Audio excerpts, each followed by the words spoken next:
ደንበኛ ፍቅር በጀመረን በአራተኛው ሳምንት ይመስለኛል በሰበብ ባስባቡ ሲያከላክለኝ ቆይቶ በመጨረሻ ቤቱ ይዞኝ ሄደ። የወንደላጤ ቤት ነው እንግዲህ። ያልተነጠፈ አልጋ አየው፣ ያልታጠበ ካልሲ ሸተተኝ ምናምን ብለሽ እንዳትተርቢ አለ እጄን ይዞ የአፓርታማውን ደረጃ ስንወጣ። ሱማ የሚጠበቅ ነው። ያው እንደፈረደብን ገብተን ማጽዳት ነው እንግዲህ። ወንድ ልጅ ፍቅረኛ የሚይዘው ወይም ደግሞ የሚያገባው በሰራተኛ መኖር ሲሰለቸው ነው ምናምን እያላችሁ ተቀልዱብን የለ አልኩት። እጁን ከሱ በላይ ጥብቅ አድርጌ ያዝኩኝ። ሳቀና ዝም ብለን ደረጃውን መውጣት ጀመርን። ሶስተኛ ፎቅ ላይ ስንደርስ ወፍራሙ ጭኖቼ እርስ በርስ እየተፋፈጉ ሰላም ነሱኝ። ትንፋሽ ተቆራረጠ። ሆዴን ቁርጠት ቢጤ ሲጀምረኝ እጁን ለቅቄ አለከለኩ። ቦርጭ የሚባል ነገር ለምን እንደሌለ አሁን ገና ነው የገባኝ። ወይ በየቀኑ ይሄንን ስትወጣ አይመርህም አልኩት። ይለመዳል አየሽ፣ ለዚህ ብላ ነው እሷም አራተኛ ፎቅ ቤት ያስገዛችኝ። ነይ ይልቅስ አሁን አንድ እኮ ነው የቀረን አለና እጄን ይዞ ሰውነቴን እንደመጎተት ጀመረ። ከየት መጣ በማልለው አኳኋን ድካሜ በኖ ጠፍቶ በብስጭት መተካቱን ሳያውቀው ይጎተተኝ ጀመር። ምን አበሳጨኝ? ለዚህ ብላ ነው እሷም አራተኛ ፎቅ ቤት ያስገዛችኝ ብሎ ዛሬም ከተዋወቅኩት ቀን ጀምሮ እንደሚያደርገው በቀን 10 ጊዜ ስሟን ለማንሳት ሲንደረደር በሌለችበት የቀናችን አካል ባልዋለችበት የውላችን አጃቢ ሊያደርጋት መሞከሩ ሳውቅ ነው የተበሳጨሁት። እሷ ከ3 አመት የጋለ ፍቅር በኋላ ከመንፈቅ በፊት የተለያት የቀድሞ ፍቅረኛው ናት። ከተዋወቅኩት ቀን ጀምሮ እንደ ጥላ ተለይቶ አታውቅም። በአካል አይደለም ከአፉ የማይነጥላት መንፈስ ናት። በደም ስሩ የተሰራጨች በሽታ ናት። ሲጀምር ያለ ከልካይ አንጎል ውስጥ ስለምትመላለስ ስሟን በየሰዓቱ ከአፉ ዱብ ይላል። የመጀመሪያ ስሙን ሲያነሳት በጥሩ ነገር ስለማይነሳት የሚያሳስበኝ ነገር ያለ አይመስለኝም ነበር። ረገብ ብዬ ነበር። በፍቅር ካላነሳት በጥላቻ ከጠቀሳት ምን ቸገረኝ? አይውደዳት እንጂ ከጠላት ምን አስጨነቀኝ? እያደር ግን የከረረ ጥላቻ ከከረረ ፍቅር የሚቀዳ ስሜት መሆኑን እየተረዳው ስመጣ ይከነከነኝ ጀመር። ጥላቻም እኮ ስሜት ነው። ቤሊ ብትሆን እንዲህ ላላሰው ረጋ ብላ መልስ አትሰጥም ነበር፣ ትሳደብ ነበር። የኔ ማር ደግ እኮ ነሽ። ቤሊ ብትሆን ላስተናጋጅ ይሄንን ያህል ቲፕ አትተውም።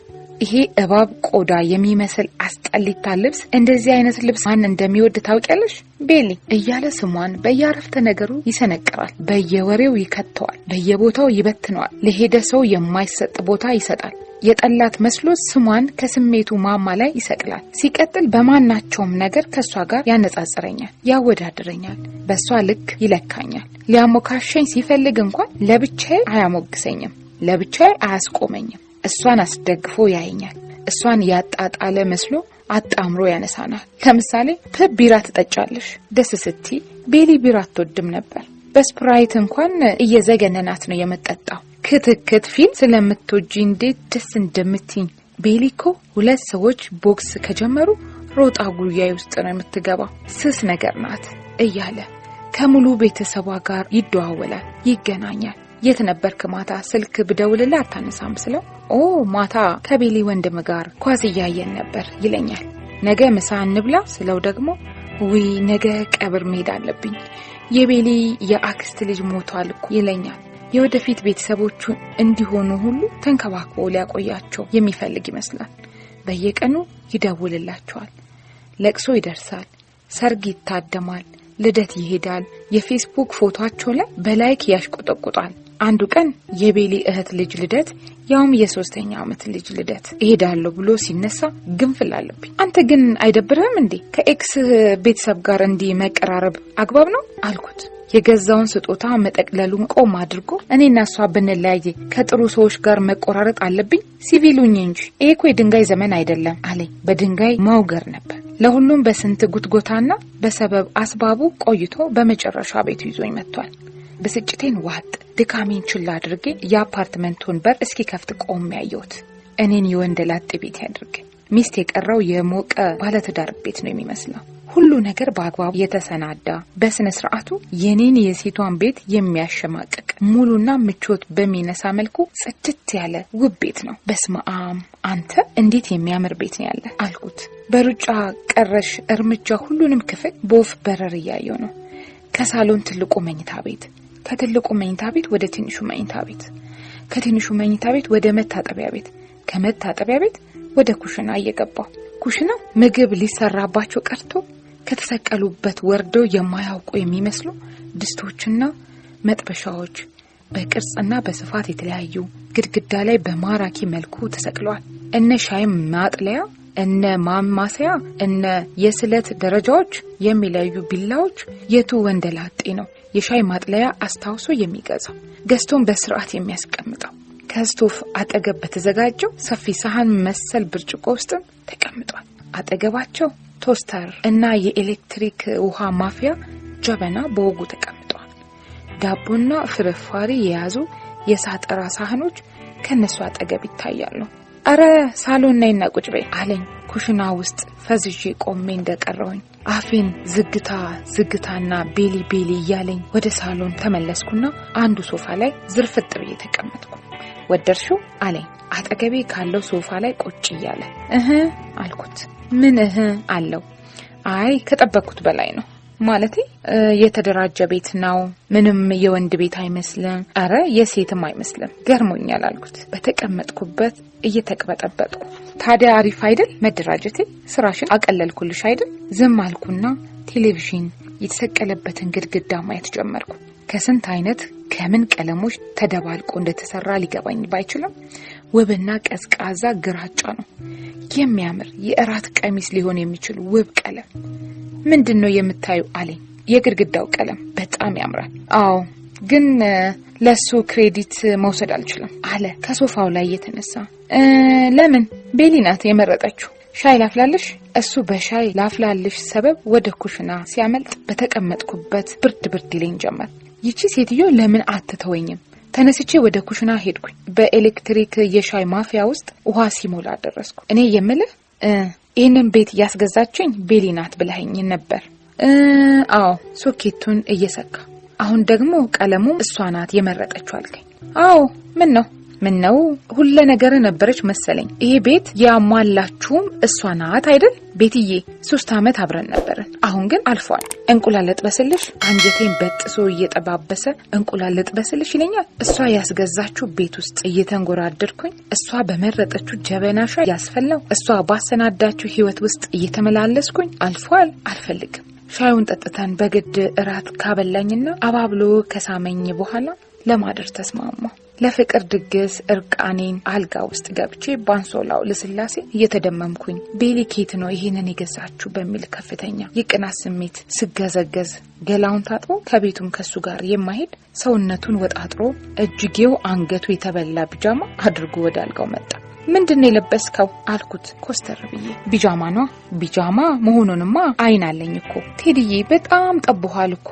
በዛ ላይ ተበልቷል። አልጠበበኝም። ይልቅስ እንተኛ ናፍቀሽኛል። እንዴ እያየው አጣብቆሃል እኮ።